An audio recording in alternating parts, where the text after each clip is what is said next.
पहली कड़ी में पदबंध विषय है, एक सब्जेक्ट के रूप में एक बिल्कुल नई चीज है। आपको 10वीं क्लास के लिए नई चीज मिलेगी, पदबंध। ये पदबंध है, 2 शब्दों के योग से बना है। सबसे पहले पदबंध जानने के लिए हम पद को जानेंगे। ये पद क्या होता है, पद क्या होता है, तो पद जान लीजिए। पद भी जानने से पहले शब्द को जानना चाहिए। तो शब्द जानने के लिए, शब्द सभी जानते हैं कि शब्द वर्णों का वह सार्थक समूह है जो शब्द कहलाता है। वर्णों का वह सार्थक समूह जो शब्द कहलाता है। यानी पद, अब शब्द में भेद बताने जा रहा हूं। पद जब वही शब्द, वही सार्थक शब्द किसी वाक्य में गठित होकर आता है तो वही सार्थक शब्द पद कहलाता है। यानी दूसरे शब्दों में शब्द स्वतंत्र होता है, पद किसी वाक्य में गठित होकर बनता है तो वही शब्द पद हो जाता है। यानी अब शब्द और पद मुझे लगता है कि आप समझ गए होंगे। शब्द फिर से बोल देता हूं, शब्द स्वतंत्र है, शब्दों वर्णों की का सार्थक मेल है। पद वाक्य में गठित हुआ प्रत्येक शब्द पद कहलाता है। अब हम उसी पद को वाक्य में एक जैसे शब्द लेते हैं, ये कलम एक शब्द है। अभी ये सार्थक है, वर्णों का समूह है, साधारण शब्द है, कलम है, लिखने का काम करते हैं, ये अभी शब्द है। हम इसको अब पद बनाएंगे कैसे, तो कलम का जब हम वाक्य में गठन करेंगे क्या करेंगे,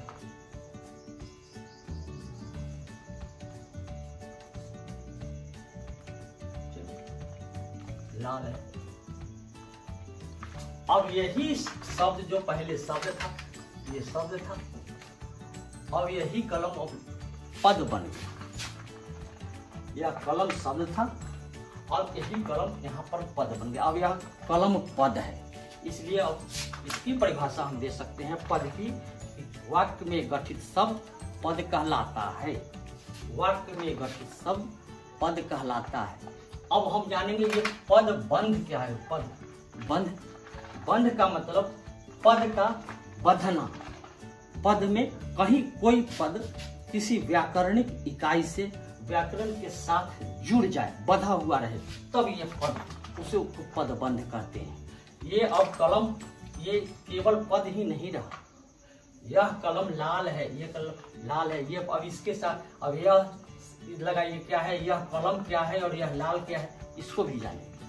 अब ये कलम, यह पदबंध कैसे बन रहा है सो देखिए। हम दूसरा उदाहरण से बता सकते हैं। पदबंध जानने के लिए पदबंध बना कैसे, पदबंध हुआ कैसे, तब एक दूसरा उदाहरण लीजिए।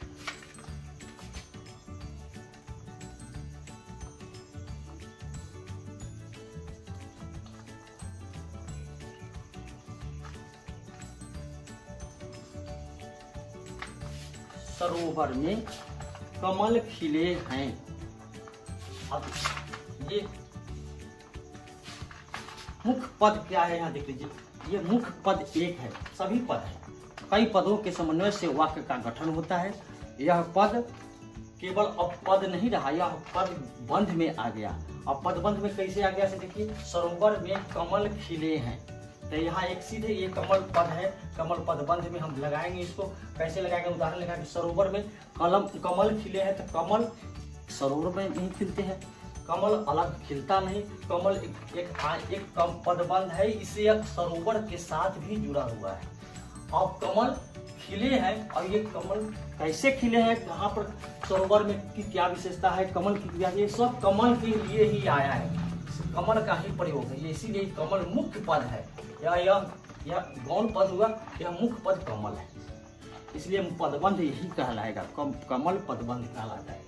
अब हम जानेंगे पदबंध, समझ गए। पदबंध के अलावा ये कितने तरह के पदबंध होते हैं सो देखेंगे। पदबंध 5 तरह से हो सकते हैं। सबसे पहले जानेंगे कमल कैसा है, कौन सा पदबंध है। पहला पदबंध,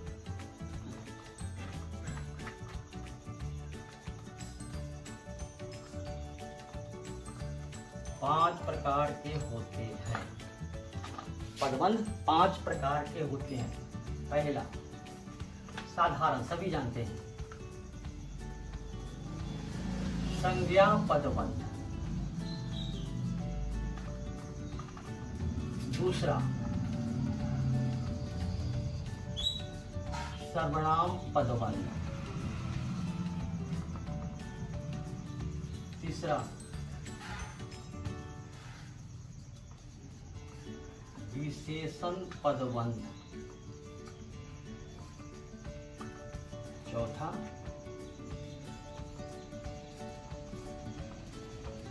क्रिया पदबंध। और पांचवा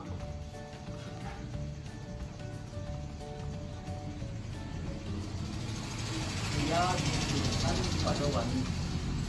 ये 5 प्रकार के पदबंध हो सकते हैं। सभी समझ रहे होंगे संज्ञा क्या है, संज्ञा पद। ये पदबंध जो है यह कई तरह से होंगे, वाक्य में देखेंगे।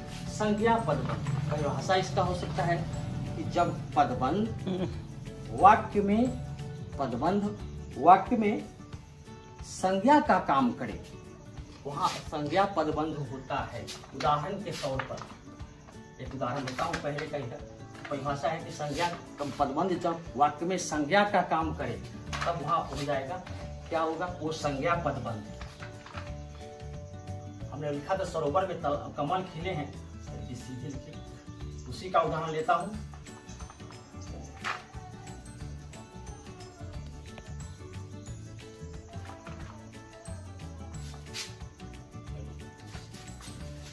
थोड़ा सा देख,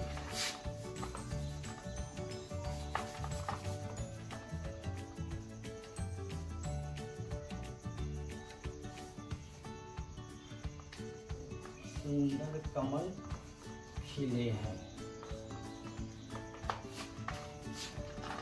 ध्यान देंगे, या सुंदर कमल, इसको विशेषण नहीं समझेंगे। कमल क्या है, या कमल संज्ञा है, सुंदर कमल यहाँ हो गया ये पदबंध, ये हो गया संज्ञा का काम। ये सुंदर यहाँ संज्ञा का काम कर रहा है। सुंदर कमल, सरोवर में सुंदर कमल खिले हैं, कमल की सुंदरता दिखला रहा है, इसलिए विशेषण नहीं समझेंगे। सुंदर कमल संज्ञा पदबंध हो गया। अब जानेंगे कि यहाँ पदबंध क्या है, कौन सा पदबंध है, कमल। तो कमल यहाँ सुंदर पदबंध बनकर आया है। मुख्य पद या गौण पदबंध है, याद रखेंगे, या गौण पद है या मुख्य पदबंध कहलाएगा। पहला का उदाहरण ये हुआ। दूसरा में हम लोग कहते हैं सर्वनाम पदबंध।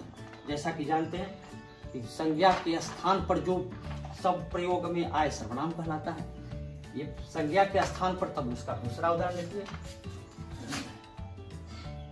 एक दूसरा देखा, भाग्य की मारी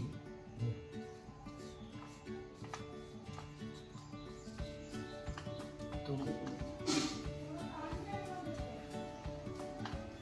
कहाँ जाओगी, भाग्य की मारी तुम कहाँ जाओगी। अब ये देखिए, निश्चित तौर पर भाग्य की मारी तुम कहाँ जाओगी। निश्चित तौर पर भाग्य की मारी, कोई व्यक्ति है, नाम स्पष्ट नहीं है, जबकि नाम स्पष्ट होता तब संज्ञा होता। तुम, यहाँ तुम है सर्वनाम, इसलिए भाग्य की मारी तुम, यह हो गया पदबंध। और तुम कहाँ जाओ, यही सर्वनाम पदबंध। भाग्य की मारी तुम, ये भाग्य की मारी है, अब तुम का मतलब सर्वनाम है। भाग्य की मारी तुम कहाँ जाओगे, ये सर्वनाम पद। अब इसमें अगर हमको खोजना पड़े कि भाई कहाँ जाओगे, तो स्पष्ट है कि भाग्य की मारी, यहाँ क्रिया है, ये क्रिया पद है, ये भी पद है, ये भी पद है, लेकिन मुख्य पद ही जब सर्वनाम पदबंध खोजना है तो सर्वनाम पद में भाग्य की मारी तुम, ये सर्वनाम पद। लगता है आप समझ रहे होंगे। तीसरा चलिए, बिल्कुल साधारण सी बात, विशेषण पदबंध जानना है। विशेषण जानते हैं, सभी जान रहे हैं, संज्ञा सर्वनाम की विशेषता बतलाने वाले, गुण बतलाने वाले, गुण दोष बतलाने वाले विशेषण कहलाते हैं। आप चलिए, विशेषण पदबंध क्या है, वाक्य में जो विशेषण का काम करे, विशेषता बताने का काम करे, वो विशेषण पदबंध हो जाएगा। हमने लिखा था ऊपर, उसी को पुनः, सरोवर में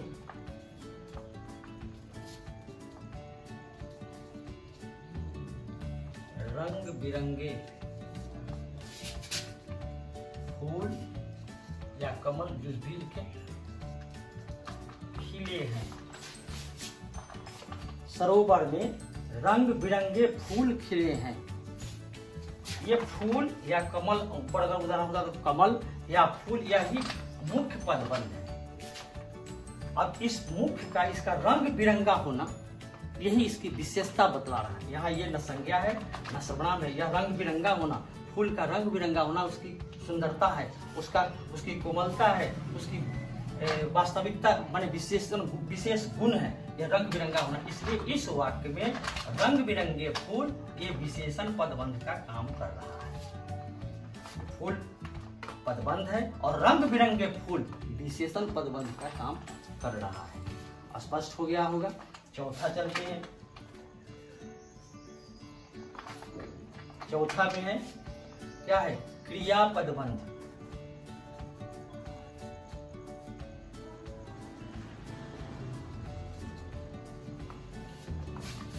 वाक्य में वह पदबंध जो क्रिया का काम करता हो। वाक्य में तो क्रिया होती ही, तभी संपूर्ण वाक्य बनेंगे। तो वाक्य में पदबंध, जो पदबंध क्रिया का काम करता हो वह क्रिया पदबंध होता है। जैसे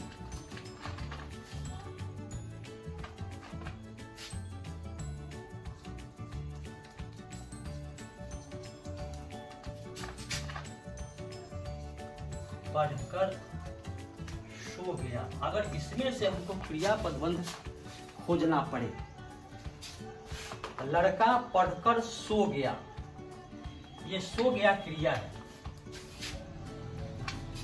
सो गया क्रिया है। और यह पदबंध कैसे है? क्रिया पदबंध, यह क्रिया पदबंध हुआ। और पढ़कर सो गया यानी दो दो क्रिया है। इस क्रिया पदबंध का की विशेष इस पर आश्रित है, इसी पर आश्रित है, यानी दो क्रिया है। यह पढ़कर सो गया, ऐसे ही नहीं सोया, सोया क्रिया है, सोना क्रिया हुआ, लेकिन पढ़कर सो गया, लड़का पढ़कर सो गया, पढ़ते पढ़ते सो गया, यह क्रिया विशेषण हो गया। माने दो क्रिया हो, वहां एक क्रिया दूसरे पर आश्रित हो। मुख्य क्रिया यह है, सो गया मुख्य क्रिया है, लेकिन कैसे सोया है? पढ़कर सोया है, खाकर सो गया। स्पष्ट हो गया होगा। लड़का पढ़कर सो गया, सोना क्रिया है। इस क्रिया का निर्भर होना इस पर है, यह आश्रित क्रिया है, मुख्य आश्रित क्रिया है, इसका आश्रित है, इसलिए मुख्य पदबंध यह, और यह क्रिया पदबंध हुआ, यह क्रिया पदबंध। स्पष्ट। पांचवा अंतिम है, बिल्कुल साधारण सी बात, क्रिया विशेषण पदबंध।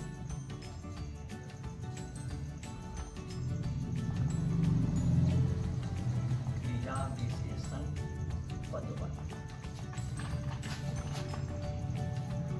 क्रिया विशेषण पदबंध।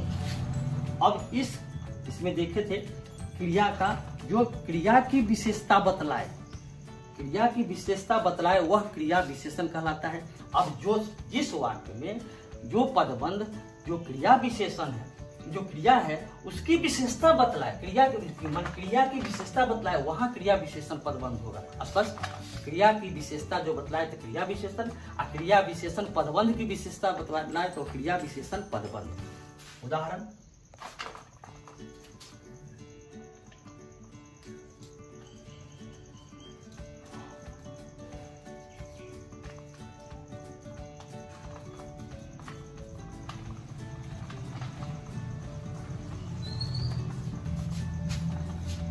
मैं तेजी से दौड़ता हुआ गया।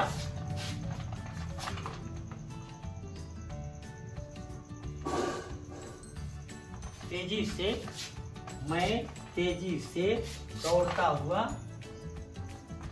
गया। ये गया एक क्रिया हो गई। अब क्रिया की विशेषता कैसे? गया तो क्रिया है, ये उसकी विशेषता है कि दौड़ते हुए गया।